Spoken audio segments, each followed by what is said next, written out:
as Ankara and Brussels look to reach a new deal on refugees in time for a March 26 EU summit. Turkish President Recep Tayyip Erdogan is keeping a key card in play. Turkey's refugee population, namely Syrians welcomed at the height of its support for the rebellion next door, are now seen as both a burden and a tool to be used in negotiations.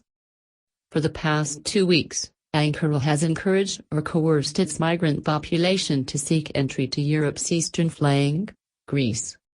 We have decided, effectively immediately, not to stop Syrian refugees from reaching Europe by land or sea, a Turkish official told Reuters on condition of anonymity on February 27. All refugees, including Syrians, are now welcome to cross into the European Union, the official added. Within hours, thousands of refugees decided to make the journey, encouraged by free buses operating from migrant-populated districts like Fatih in Istanbul to various points on the Greek border. Kicked in the stomach. 2 of those refugees were 35-year-old Ahmed, a Homs native, and his wife, neither of whom hold the critical Kimlik ID card, which cuts them off from benefits in Turkey. When we heard the news circulating about the Turkish government's decision to open the doors of immigration to Europe, we immediately rushed to go to Istanbul. Despite us not having a Kimlik card, or any permission to travel, they allowed us to board Turkish buses with our Syrian identity cards, Ahmed told Asia Times. Once in Istanbul, they boarded a free bus offered to refugees, which linked them up with other migrants making the same journey. When we arrived to Edirne, we were stopped at a Turkish military checkpoint, and we waited until other buses loaded with refugees arrived, Ahmed recounted. Then, a Turkish police car led the convoy of buses to the very edge of the land border, a testament to the organized nature of the operation. They took us off the buses in a deserted area and prevented us from filming. Then they took us to one of the gathering points on the Turkish-Greek border, where we saw some refugees setting fire to get a little warm, he said. Ahmed and his wife decided to wait until the morning to attempt the crossing. At that stage, he says the Turkish gendarme was charging individuals 100 lira each for a rubber dinghy ride across a river separating the two sides. It was only a 10-minute walk from the other side to the Greek border, where Ahmed and his wife found the Greek police were waiting for them. They started beating everyone with batons, women and men, and they took their belongings and money, said Ahmed, who fled with his wife back to the other side. When we got back to Turkish territory, we saw a number of smugglers, who started asking us whether we wanted to cross again to Greece in exchange for money, but we refused, said Ahmed's wife. The strange issue is that the smugglers were standing with a Turkish gendarme, without any fear. Realizing the endeavor was doomed, she and her husband decided to return to Izmir the next day, only to find the Turkish police were not allowing people to return.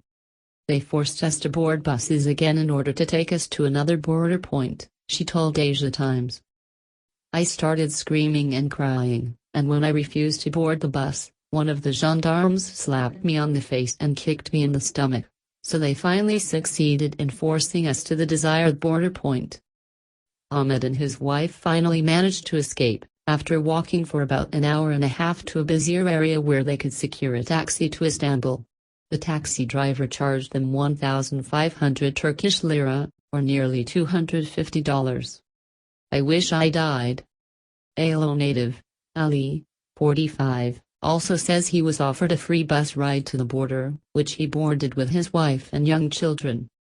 We decided to make this journey despite its risks and the winter cold, as we saw it as an opportunity that would not come again, Ali told Asia Times. But on the other side of the river at the border, Ali says Greek police confiscated the family's belongings and sent them back.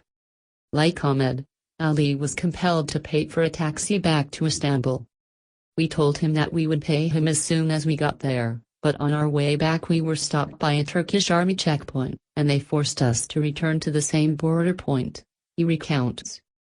Too exhausted to make another attempt, the family waited it out until they were finally allowed back. Ali's 9-year-old son, Amar, says he wished he would have died on the border. I don't want to go back to my old life in Turkey. I am sick of working after school for getting 150 lira, $25, a week. And I'm tired of being bullied at school for being Syrian. Myers pressured again. Interviews with multiple refugees and eyewitnesses who arrived to the border city of Edirne from other Turkish cities suggest the number of Syrians was small compared to the numbers of Afghan and Iranian asylum seekers, as well as the beleaguered Chinese Uyghurs. Abu Muhammad, a 37-year-old Uyghur who settled in Istanbul's Fatih district with his wife and children about a year ago to escape Chinese government repression, was one of them. At first, I felt happy in Turkey, but the difficult conditions of life and the high prices, in addition to the racism that was caused by the spread of the coronavirus, all of that made me think about leaving Turkey, he told Asia Times. Together with a group of other Uyghur families, they traveled to the border town of Edirne on March 3. They slept overnight on the border. It was very cold. In the morning some refugees tried to cross, but the Greek border guards replied with tear gas and no one was able to cross, he said. The families decided to return, but were prevented by the Turkish gendarme from boarding buses back. After being returned to the border point once, Abu Muhammad says his family finally managed to escape via a more expensive taxi. Erdogan pulls back. Last Friday, after more than 1,700 migrants were allowed to cross the Aegean to Lesbos and other Greek islands, Erdogan ordered the Turkish Coast Guard to halt further crossings.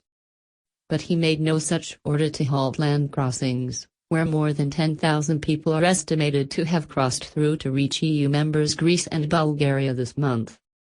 I understand that Turkey is facing a very big challenge regarding Idlib, German Chancellor Angela Merkel said Monday, referring to recent violence in the neighboring Syrian province.